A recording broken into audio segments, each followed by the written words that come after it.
Halo semua, selamat datang kembali di ibadah HTBC Online. Kami sangat senang untuk bertemu kembali dengan Bapak, Ibu, dan teman-teman semua. Sebelum kita beribadah, mari kita membuka ibadah ini dengan doa. Tuhan Yesus, terima kasih untuk segala berkat-Mu dalam hidup kami. Biarlah Engkau yang memimpin ibadah ini dari awal hingga akhirnya. Dalam nama Tuhan Yesus kami berdoa. Amin. Kita telah berkumpul di sini sebagai keluarga Allah di hadapan Allah Bapa kita untuk menaikkan pujian dan syukur kepadanya. Mendengar dan menerima firman-Nya yang kudus, membawa ke hadapan-Nya pergumulan-pergumulan dunia ini, memohon pengampunan-Nya atas dosa-dosa kita dan memohon kasih karunia-Nya sehingga melalui putranya Yesus Kristus kita mampu mempersembahkan diri kita untuk pelayanannya. Jika kita berkata bahwa kita tidak berdosa, maka kita menipu diri kita sendiri dan kebenaran tidak ada di dalam kita. Jika kita mengaku dosa kita, Allah adalah setia dan adil, sehingga Ia akan mengampuni dosa-dosa kita dan menyucikan kita dari segala ketidakbenaran. Marilah kita mengaku dosa-dosa kita ke hadapan Allah yang Maha Kuasa. Bersama Allah yang Maha Kuasa, Bapa Surgawi, kami telah berdosa terhadap Engkau dan terhadap sesama kami, di dalam pikiran, perkataan, dan perbuatan, melalui kelalaian, kelemahan, dan kesalahan yang disengaja. Kami sangat menyesal dan bertobat dari semua dosa kami. Demi Putra-Mu Yesus Kristus yang telah mati untuk kami, ampunilah kami atas semua yang telah kami lakukan dan karuniakanlah kami agar kami dapat melayani Engkau di dalam kehidupan yang baru bagi kemuliaan nama-Mu. Amin. Saudara-saudara, Allah yang Maha Kuasa yang mengampuni setiap orang yang sungguh-sungguh bertobat, mengasihani saudara, mengampuni dan melepaskan saudara dari semua dosamu, meneguhkan dan menguatkan saudara dalam segala kebaikan, dan memelihara saudara dalam kehidupan kekal melalui Yesus Kristus Tuhan kita. Amin.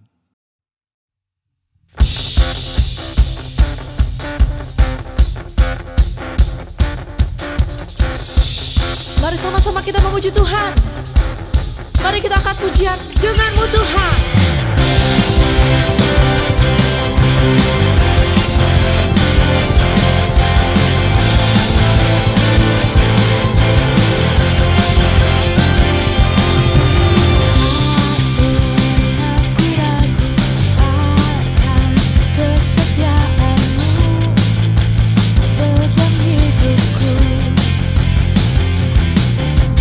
Sepenuh jiwaku ku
Jaya, Engkau sumber kekuatan, sumber pengharapan, sumber kedamaian. Satu-satunya yang kuandalkan, satu-satunya yang ku percaya. Engkau Tuhan memberkati, Tuhan penyembuhku, Tuhan pemulihku.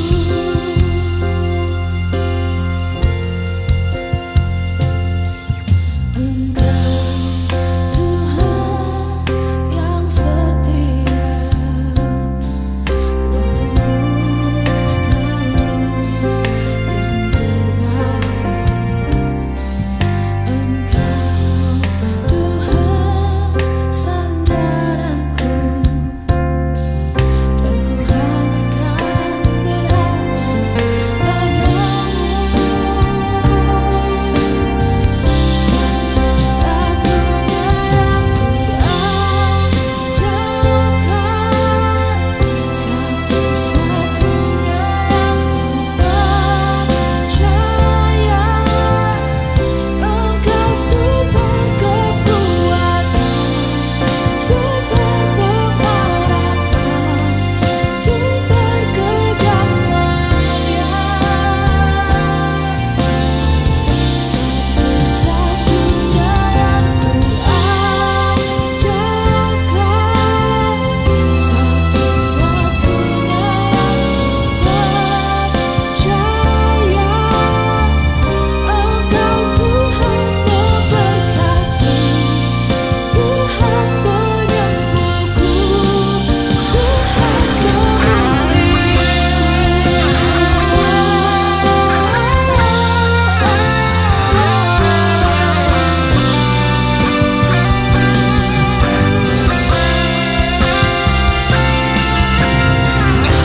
satu-satunya yang kuandalkan, satu-satunya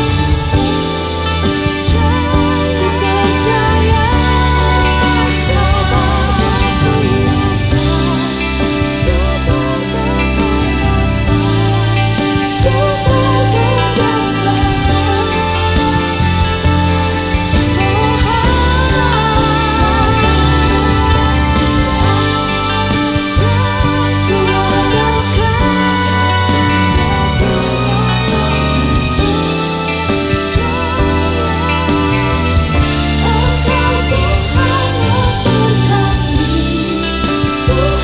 pengharapan,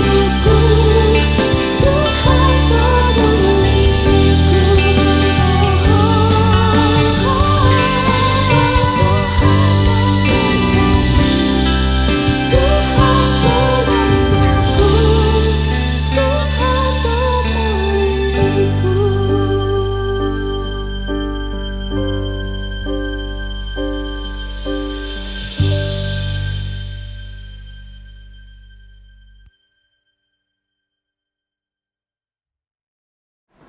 Pembacaan Alkitab pertama terambil dari Yesaya 50 ayat 4 sampai 10. Tuhan Allah telah memberikan kepadaku lidah seorang murid, supaya dengan perkataan aku dapat memberi semangat baru pada orang yang letih lesu. Setiap pagi ia mempertajam pendengaranku untuk mendengar seperti seorang murid. Tuhan Allah telah membuka telingaku, dan aku tidak memberontak, tidak berpaling ke belakang. Aku memberi punggungku kepada orang-orang yang memukul aku, dan pipiku kepada orang-orang yang mencabut janggutku. Aku tidak menyembunyikan mukaku ketika aku dinodai dan diludahi. Tetapi Tuhan Allah menolong aku, sebab itu aku tidak mendapat noda. Sebab itu aku meneguhkan hatiku seperti keteguhan gunung batu, karena aku tahu bahwa aku tidak akan mendapat malu. Dia yang menyatakan aku benar telah dekat. Siapakah yang berani berbantah dengan aku? Marilah kita tampil bersama-sama. Siapakah lawanku berperkara? Biarlah ia mendekat padaku. Sesungguhnya, Tuhan Allah menolong aku. Siapakah yang berani menyatakan aku bersalah? Sesungguhnya, mereka semua akan memburuk seperti pakaian yang sudah usang. Ngengat akan memakan mereka. Siapa di antaramu yang takut akan Tuhan dan mendengarkan suara hamba-Nya? Jika hidup dalam kegelapan dan tidak ada cahaya bersinar baginya, baiklah ia percaya kepada nama Tuhan dan bersandar pada Allah-Nya. Demikianlah firman Tuhan. Pembacaan Alkitab yang kedua terambil dari Lukas pasalnya yang ke-13 ayat 22 sampai 30. Siapa yang diselamatkan? Kemudian Yesus berjalan keliling dari kota ke kota dan dari desa ke desa sambil mengajar dan meneruskan perjalanannya ke Yerusalem. Dan ada seorang yang berkata kepadanya, "Tuhan, sedikit sajakah orang yang diselamatkan?" Jawab Yesus kepada orang-orang di situ, "Berjuanglah untuk masuk melalui pintu yang sesak itu. Sebab aku berkata kepadamu, banyak orang akan berusaha untuk masuk, tetapi tidak akan dapat. Jika tuan rumah telah bangkit dan telah menutup pintu, kamu akan berdiri di luar dan mengetok-ngetok pintu sambil berkata, 'Tuan, bukakanlah kami pintu.' Dan ia akan menjawab dan berkata kepadamu, 'Aku tidak tahu dari mana kamu datang.' Maka kamu akan berkata, 'Kami telah makan dan minum di hadapanmu dan engkau telah mengajar di jalan-jalan kota kami.' Tetapi ia akan berkata kepadamu, 'Aku tidak tahu dari mana kamu datang. Enyahlah dari hadapanku, hai kamu sekalian yang melakukan kejahatan.' Di sanalah akan terdapat ratap dan kertak gigi, apabila kamu akan melihat Abraham dan Ishak dan Yakub dan semua nabi di dalam kerajaan Allah. Tetapi kamu sendiri dicampakkan keluar. Dan orang akan datang dari timur dan barat, dan dari utara dan selatan, dan mereka akan duduk makan di dalam kerajaan Allah. Dan sesungguhnya, ada orang yang terakhir yang akan menjadi orang yang terdahulu, dan ada orang yang terdahulu yang akan menjadi orang yang terakhir. Demikianlah firman Tuhan. Shalom semua anak-anak Tuhan yang luar biasa, dan hari ini jumpa lagi kita dalam ibadah online ya. Kita bersyukur Tuhan terus memberikan kesempatan kepada kita untuk beribadah ya, beribadah di rumah kita masing-masing ya. Rumah di mana kita beribadah itulah rumah ibadah. Ya, gedung gereja yang tidak dipakai untuk beribadah malah itu bukan menjadi rumah ibadah ya, karena tidak dipakai untuk ibadah. Ya, rumah ibadah adalah tempat untuk kita beribadah. Saat ini kita beribadah di rumah masing-masing secara online. Nah, firman Tuhan sudah kita baca dan saatnya kita mau merenungkan firman Tuhan. Ya, perjanjian lama dari Yesaya, perjanjian baru dari Injil Lukas sudah kita baca bersama, dan saat ini kita mau merenungkannya. Kita mohon pertolongan Roh Kudus. Kita berdoa. Kami bersyukur Bapa di surga, kesempatan ini Tuhan berikan lagi kepada kami untuk bersama menikmati ibadah online. Bahwa teknologi boleh mempertemukan kami satu dengan yang lain di tempat kami masing-masing, berapapun anggota keluarga kami, entah kami yang di luar rumah juga tetapi sedang menyaksikan ibadah online ini. Bersyukur bahwa program ini boleh berlangsung, dan terima kasih untuk teknisi yang juga mempersiapkan paket acara ini. Tuhan pakai mereka, berikan mereka ketekunan, terlebih berikan mereka kesabaran, kecerdasan, dan bisa memproduksi acara-acara ya untuk ditayangkan di ibadah kita, dan semuanya dipaket dengan baik. Terima kasih Bapa di surga, saatnya kami mau merenungkan firman. Roh Kudus tolong kami semua. Dalam nama Tuhan Yesus, Sang Firman yang hidup, kami berdoa. Haleluya. Amin. Firman Tuhan, Yesaya dan Lukas, perjanjian lama dan perjanjian baru. Itu yang sudah kita sama-sama baca. Nah, apa yang kita mau lagi-lagi renungkan pada kesempatan di hari Minggu, di ibadah Minggu kita ini? poin yang dibaca tadi, ya, baik dari Yesaya maupun dari Lukas. Yesaya bicara pengalaman, ya, Yesaya bersama Allah. Di dalam Injil Lukas, bagaimana Yesus menceritakan juga pengalaman dengan murid-muridnya. Nah, saudaraku, saya katakan tadi pengalaman, ya, pengalaman di dalam perjanjian lama dan ada pengalaman di perjanjian baru. Dan kita semua juga tentu punya pengalaman. Pengalaman artinya apa? Sesuatu yang terjadi dalam kehidupan kita yang tak terbantahkan. Mengapa tak terbantahkan? Pengalaman itu nyata, benar-benar terjadi. Mau orang percaya atau tidak percaya dengan pengalaman kita, tidak akan mengubah, ya, pengalaman kita. Jangan berpikir bahwa kalau saya cerita mengenai pengalaman saya dan orang nggak percaya, jadi tidak ada pengalaman saya itu. Tidak mungkin. Tapi hal yang kedua, yang layak juga untuk kita sama-sama renungkan. Selain pengalaman, ada juga pemahaman. Ada pengalaman, ada pemahaman. Yang sedang menyaksikan ibadah atau mengikuti ibadah online ini, coba cek, ya, berapa banyak yang sedang mengikuti pendidikan usia dini alias PAUD. Ya, boleh angkat tangan. Berapa banyak yang sekolah dasar? Ya, boleh angkat tangan juga. Saya nggak lihat, tapi boleh lambaikan tangan. Yang sekolah menengah, boleh juga lambaikan tangan. Yang sekolah menengah pertama, ada sekolah menengah atas. Kemudian yang perguruan tinggi. Ya, perguruan tinggi itu ada S1, ya, yang S1, yang sedang kuliah, ya, boleh angkat tangan atau mungkin ambil diploma, ya, lambaikan tangan juga. Dan yang sudah selesai S1-nya alias sarjana. Puji Tuhan, beberapa di antara kita sudah sarjana baru. Ada yang jadi mahasiswa baru, ada sarjana baru. Selamat buat mahasiswa baru, selamat juga buat sarjana baru. Tapi kemudian ada lagi yang ambil kuliah S2, ya, untuk mendapatkan gelar magister atau master. Dan ada lagi yang sedang kuliah S3, ya, untuk mendapatkan gelar doktor, ya. Nah, sebagian ada yang sudah sarjana, sebagian ada yang sudah master, sebagian lagi ada yang sudah doktor. Mengapa saya mengungkapkan itu?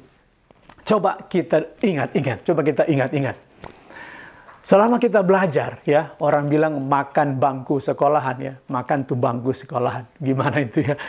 Nggak makan temboknya sekalian gitu, ya, atau mejanya juga dimakan. Makan bangku sekolahan, kita belajar. Apa yang kita dapatkan, ya? Kita belajar memahami atau kita belajar mengalami? Ya, coba ingat-ingat. Kita belajar memahami atau belajar mengalami? Saya mau katakan bahwa saya pun juga belajar, ya, dari SD dan seterusnya.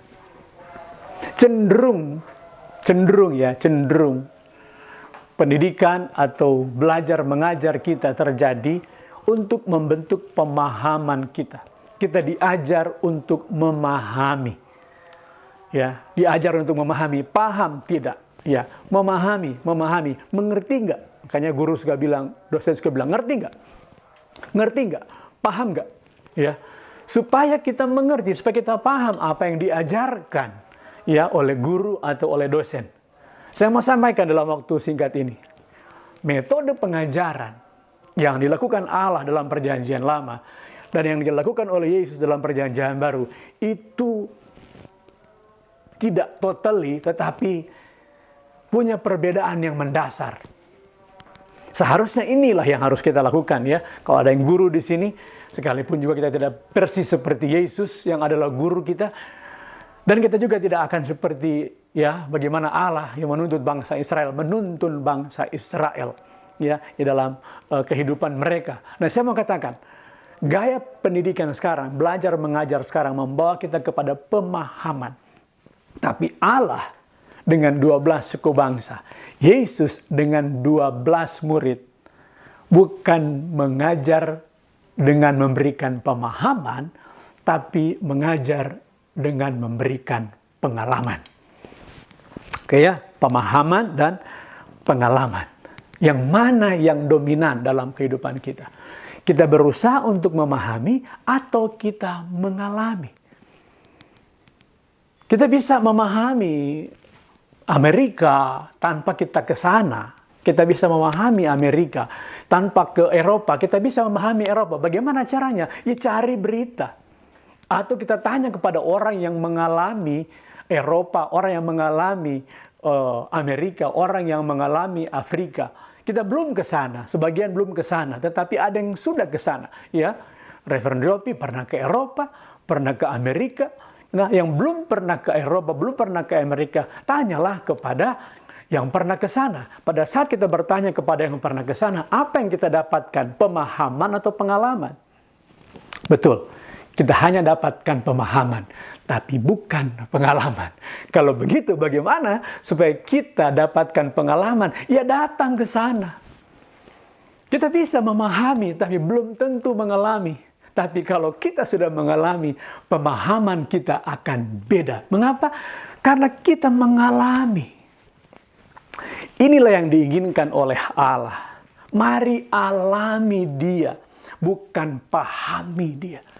Inilah yang diinginkan Yesus, bukan pahami, tapi mari alami.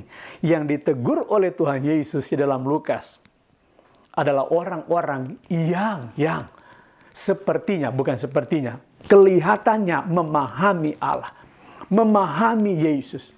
Sampai ya dikatakan bahwa kami sudah sepertinya paham, saya yang lebih tahu, saya paling tahu tentang Yesus. Tetapi diibaratkan di situ, dikatakan, aku tidak mengenal engkau. Mengapa? Karena kita hanya memahami. Kalau kita tahu Amerika hanya dari orang yang pernah ke sana, dan setelah ditanya oleh orang lain, dan kita juga menceritakan pemahaman kita, itu bisa tidak bermakna, tidak ada artinya. Tetapi kalau orang yang pernah mengalami dan dia bercerita, ini ada maknanya. Begitupun dengan Tuhan, dengan Allah kita. Kita memahami Allah atau mengalami Allah. Kita memahami kasih Allah atau kita mengalami kasih Allah. Pernah jatuh cinta? Siapa yang lagi jatuh cinta sekarang? Siapa yang lagi kasmaran? Yang lagi, apa orang bilang itu, jacin ya, jatuh cinta, atau bucin malah jadi budak cinta. Aduh, jangan sampai terjadi lah itu ya. Berapa banyak yang sedang kasmaran? Berapa banyak juga yang belum mengalami yang namanya jatuh cinta? Coba kita lihat perbedaan antara memahami dan mengalami. Orang yang mengalami yang namanya jatuh cinta, kalau ditanya gimana sih rasanya, ada orang yang ingin memahami, aduh sulit diceritakan. Nah, sebagian orang yang tidak mengalami yang namanya jatuh cinta, dia akan lihat, kok orang kalau jatuh cinta kayak begitu ya? Sampai segitunya dia ya. Sampai, aduh, maunya berduaan, apa-apa, sosmedan hanya mau dia aja gitu kan. Mau tidur ingat dia, ya, mau bangun juga ingat dia, apa-apa dia yang ada, ya. Namanya jatuh cinta, pengalaman. Inilah pengalaman jatuh cinta. Beda dengan pemahaman jatuh cinta. Pemahaman jatuh cinta kita bisa baca ciri-ciri orang yang jatuh cinta adalah tadi diantaranya sudah saya bilang tadi ya. Kemudian kita baca buku-buku atau tanya kepada orang yang pernah jatuh cinta.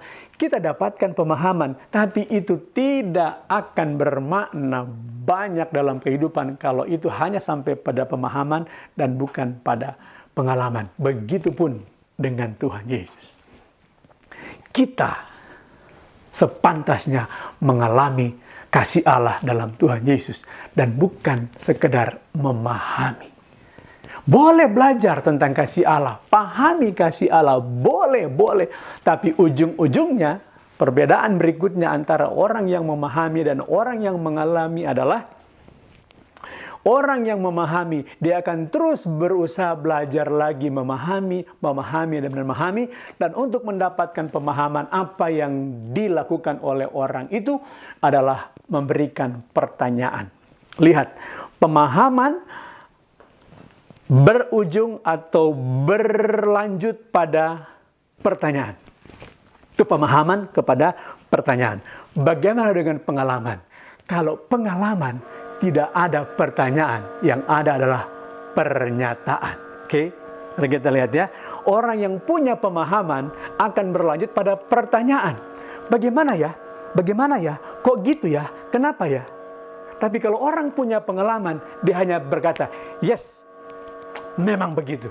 Yes, memang begitu. Sekarang, kita dengan Allah, kita dengan Tuhan Yesus, kita memahami kasih-Nya atau kita mengalami kasih-Nya.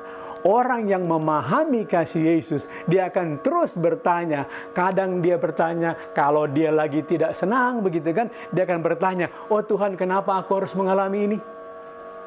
Kenapa aku harus begini Tuhan? Aku sudah berdoa, aku sudah baca Alkitab. Mengapa aku hanya mengalami seperti ini? Katanya Engkau mengasihi aku Tuhan.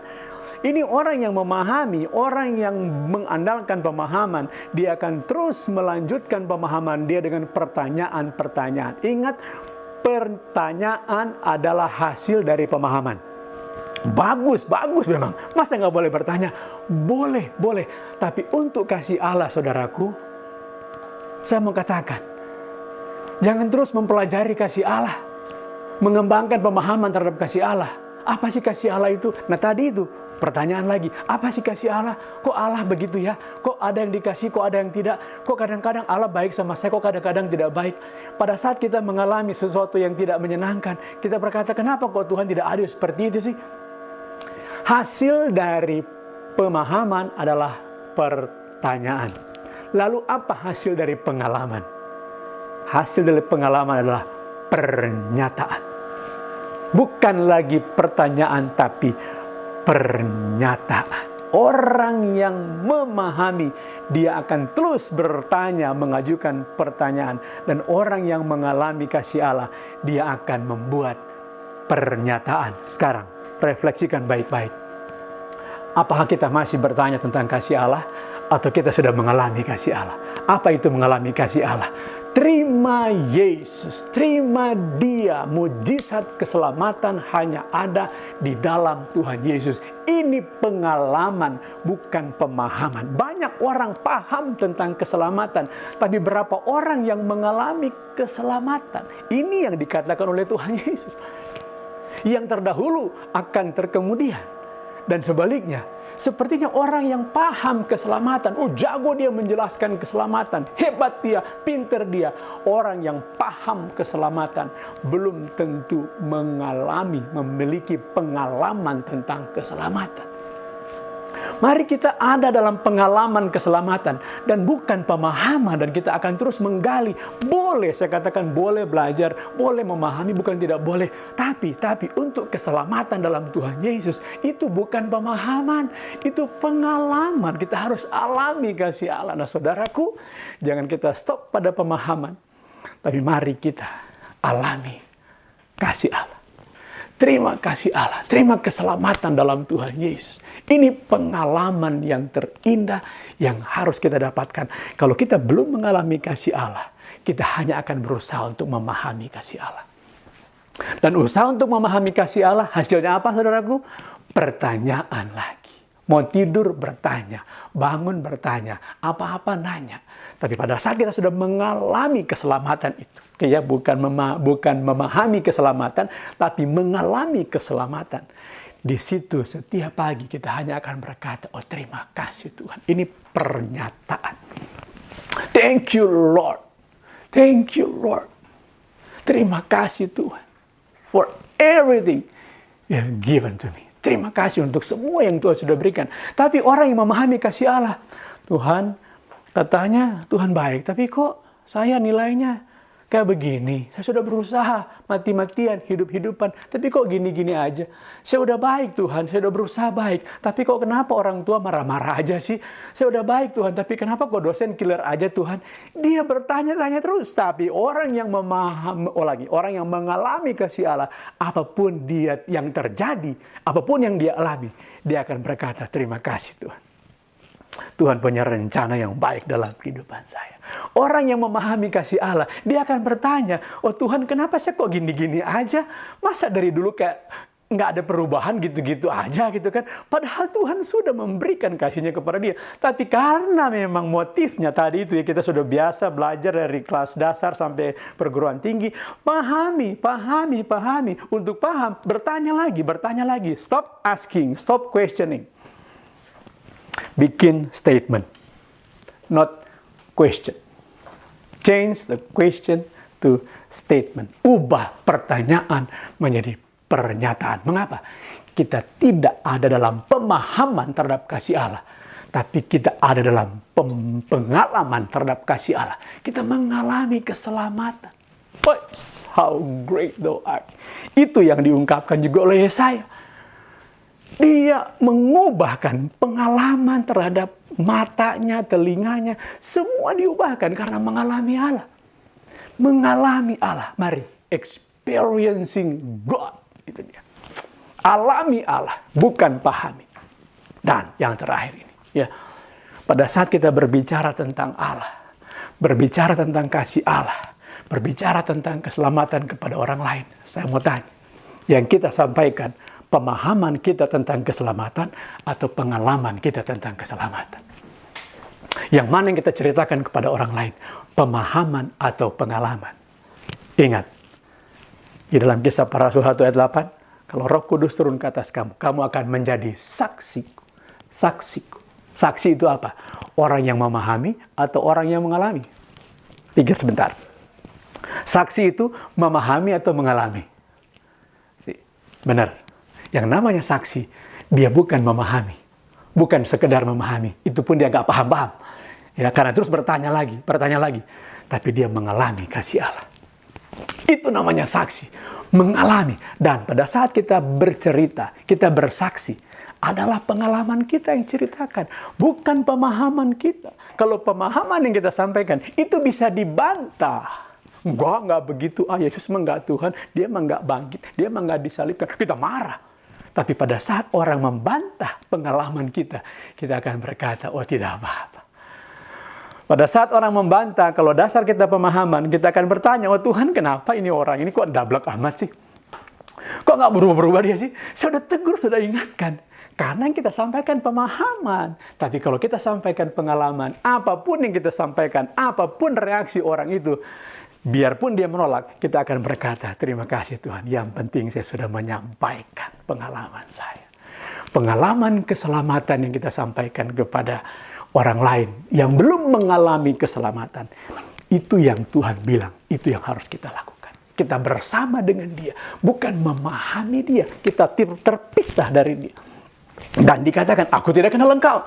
Pada saat kita mengalami, para murid mengalami Allah, mengalami kasih Allah, jalan bersama Yesus, ya, jalan serta Yesus, ya, bukan memahami Yesus. Dia di sana, aku di sini, aku belajar tentang dia. Stop questioning, making statement again, bikin pernyataan. Terima kasih Tuhan, aku mengalami perubahan hidup. Ya, seperti yang lagi jatuh cinta, coba tanya sama dia, apa rasanya sih jatuh cinta? Dia akan bilang, udahlah, daripada kau tanya-tanya. Suatu saat kau akan alami.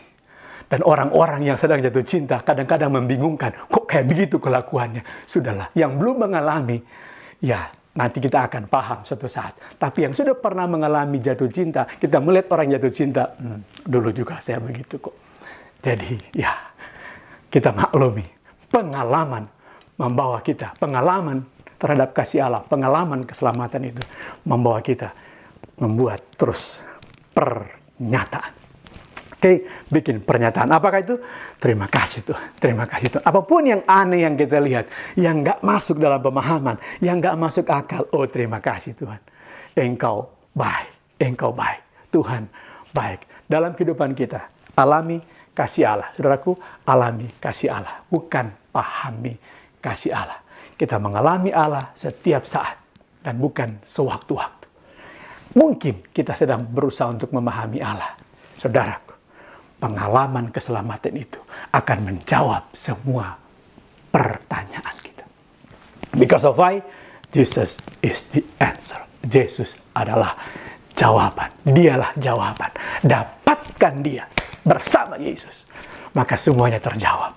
Kalau kita masih bertanya tentang kasih Allah, jangan-jangan kita belum mengalami kasih Allah, belum mengalami pengampunan, belum mengalami keselamatan. Saudaraku, kalau kita belum mengalami, saya mau mengajak kita, alami kasih Allah. Alami keselamatan dalam Tuhan Yesus. Bukan pahami, alami dia, alami dia. Mari kita tundukkan kepala. Saya mau ajak kita berdoa. Bapa, melihat kami semua saat ini. Kalau kami diajari terus untuk memahami kasih-Mu, kami terus diajar untuk menggali bagaimana dalamnya kasih Allah. Sebenarnya, terlalu banyak juga bukti mengatakan bahwa kami tidak sanggup untuk memahami kasih Allah. Terlalu banyak ungkapan bahwa tidak mungkin berapa banyak pun tinta, berapa banyak pun pulpen yang digunakan untuk mendefinisikan, menceritakan tentang kasih Allah. Tidak mungkin. Tak sanggup kami memahami kasih Allah. Tapi kalau kami saat ini masih tergoda untuk memahami kasih Allah, itu pekerjaan yang sia-sia. Tuhan membawa kami kepada pengalaman kasih Allah. Kami mau bersyukur Tuhan. Untuk kami yang sudah mengalami kasih Allah, mengalami pengampunan, penebusan dosa, keselamatan di dalam Tuhan Yesus. Dan kami memiliki kehidupan yang kekal. Dan kehidupan yang kekal itu bukan pemahaman, tapi pengalaman. Kami mengalami, saat ini kami mengalami Tuhan. Kami tidak lagi memahami dan berusaha apa sih kehidupan yang kekal itu. Terus bertanya-tanya, Tuhan, tolong kami yang belum mengalami. Kalau kami masih hanya sekedar memahami, sampai Tuhan tidak mengenal kami atau menolak kami. Ingatkan kami, baik kami memang tidak bisa untuk memahami kasih Allah. Nah, terima kasih untuk Yesus yang mau mati untuk kami. Ini bukan pemahaman, tapi pengalaman. Yesus yang menebus kami dari dosa. Ini bukan pemahaman, ini pengalaman. Tuhan Yesus yang menyelamatkan kami. Ini pengalaman, bukan pemahaman. Dan kami mau berbagi semua pengalaman itu kepada orang lain. Dengan hati yang bersyukur. Kalau Yesaya berkata, akan membangkitkan semangat. Ini bukan mengajukan pertanyaan. Yesaya mengatakan membangkitkan semangat kepada orang-orang yang lesu. Karena kami punya pernyataan yang dihasilkan dari pengalaman terhadap kasih Allah. Terima kasih Tuhan. Terpujilah nama-Mu. Berkati kami semua. Biar kami mau terus mengalami kasih Allah dalam Tuhan Yesus. Dalam kehidupan kami. Hari lepas hari. Segala kemuliaan dan hormat bagi nama Tuhan Yesus. Haleluya. Haleluya. Amin. Shalom buat kita semua. Sampai jumpa lagi di lain kesempatan. Tuhan memberkati. Jemaat Tuhan, kita bersama-sama akan mengikrarkan pengakuan iman rasuli bersama dengan gereja di segala tempat dan di segala abad. Bersama, aku percaya kepada Allah, Bapa yang Maha Kuasa, Halik langit dan bumi, dan kepada Yesus Kristus, Putranya yang tunggal Tuhan kita, yang dikandung dari Roh Kudus, lahir dari anak darah Maria, yang menderita sengsara di bawah pemerintahan Pontius Pilatus, disalibkan, mati, dan dikuburkan. Ia turun ke dalam dunia orang mati. Pada hari ketiga dia bangkit kembali. Ia naik ke surga dan duduk di sebelah kanan Sang Bapa. Ia akan datang kembali untuk menghakimi orang yang hidup dan yang mati. Aku percaya kepada Roh Kudus, gereja yang kudus dan katolik, persekutuan orang kudus, pengampunan dosa, kebangkitan orang mati, dan hidup yang kekal. Amin. Jemaat Tuhan, kita bersama-sama akan menaikkan doa-doa syafaat kita. Mari kita berdoa. Ya Allah, pencipta dan pemelihara kehidupan manusia, kami berdoa untuk setiap orang dari setiap ras dan dalam setiap keperluan. Biarlah jalan-jalan-Mu dikenal di bumi dan kuasa penyelamatan-Mu kepada semua bangsa. Khususnya kami berdoa untuk bangsa kami, bangsa Indonesia. Tuhan, berkati Presiden kami Joko Widodo dan semua para pemimpin yang ada. Tuhan, dalam kemurahan-Mu, dengarkanlah doa kami. Kami berdoa untuk gereja di seluruh dunia. Tuntun dan pimpinlah kami dengan Roh Kudus-Mu. Sehingga semua yang mengaku dan menyebut dirinya orang Kristen dapat dituntun kepada jalan kebenaran, dan memegang teguh iman dalam kesatuan roh, dalam ikatan damai sejahtera, dan dalam kebenaran hidup. Khususnya kami berdoa Tuhan untuk Bishop kami, The Right Reverend Renis Ponaya, dan untuk Dean kami, Reverend Timothy Chong, dan untuk semua klergi dan para pastor yang ada. Tolonglah mereka di dalam memimpin jemaat-Mu. Tuhan, dalam kemurahan-Mu, dengarkanlah doa kami. Kami menyerahkan kepada kebaikan-Mu sebagai Bapa mereka yang cemas dan tertekan dalam pikiran maupun secara jasmani. Hiburkanlah dan lepaskanlah mereka dalam keperluan mereka. Berikanlah kesabaran kepada mereka dalam penderitaan mereka, dan munculkanlah kebaikan dari kesulitan mereka. Khususnya kami mau berdoa Tuhan untuk anak-anak-Mu yang saat ini sedang dalam kesulitan, di dalam penderitaan, di dalam keadaan tertekan Tuhan, karena masalah-masalah yang sedang mereka hadapi. Tuhan, kuatkan, teguhkan hati mereka. Bapa yang Maha Pengasih, terimalah doa-doa ini demi Putra-Mu Juru Selamat kami Yesus Kristus yang telah mengajar kami berdoa. Bapa kami yang di surga, dikuduskanlah nama-Mu, datanglah kerajaan-Mu, jadilah kehendak-Mu di bumi seperti di surga. Berikanlah kepada kami pada hari ini makanan kami yang secukupnya, dan ampunilah kami akan kesalahan kami, seperti kami juga mengampuni orang yang bersalah kepada kami. Dan janganlah membawa kami ke dalam pencobaan, tetapi lepaskanlah kami daripada yang jahat. Karena Engkaulah yang mempunyai kerajaan dan kuasa dan kemuliaan sampai selama-lamanya. Amin.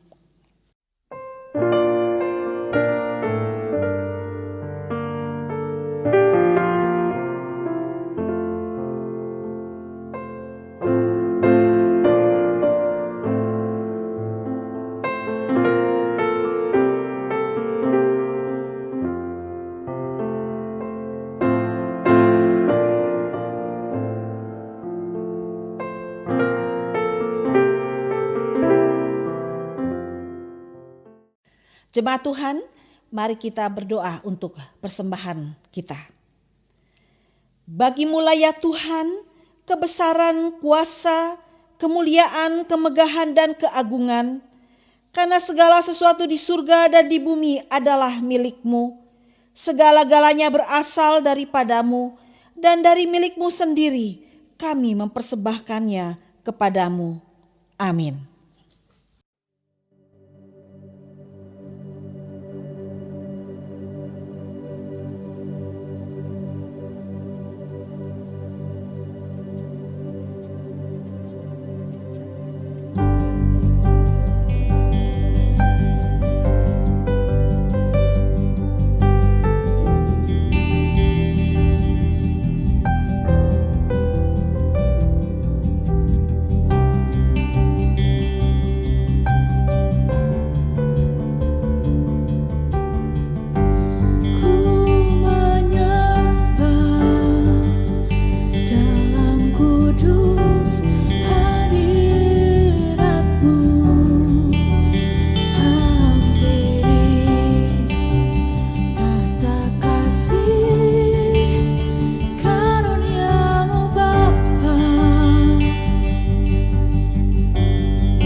di sini.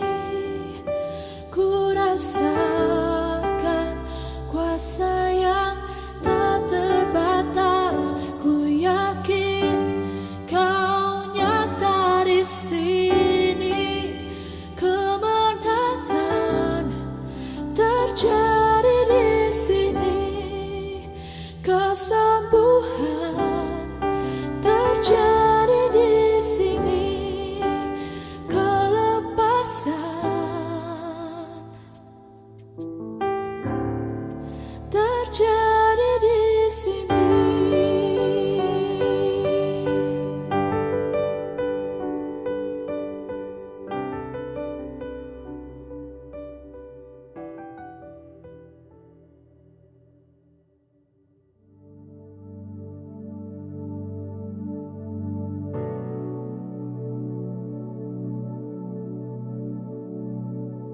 Saudara-saudara sekalian, kita arahkan hati kita kepadanya dan terimalah berkat-Nya.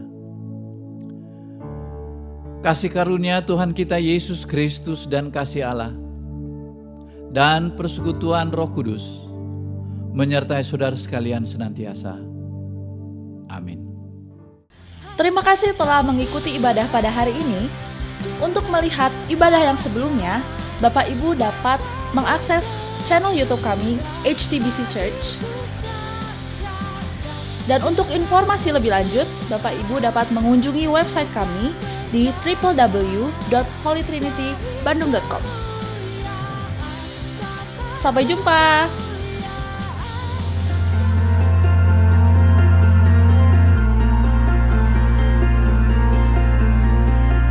There is a sound I love to hear. It's the sound of the Savior's robe as He walks into the room where people pray, where we hear praises, He hears faith.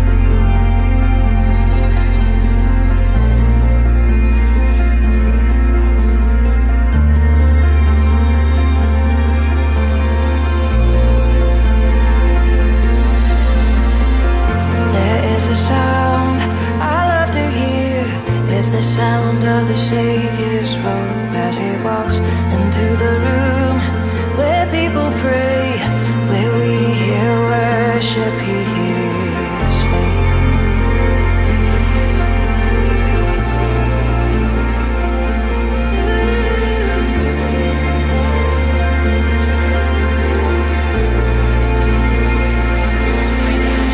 Awake my soul and sing, sing His praise aloud, sing His praise aloud. Oh, awake my soul and sing, sing His praise aloud, sing His praise.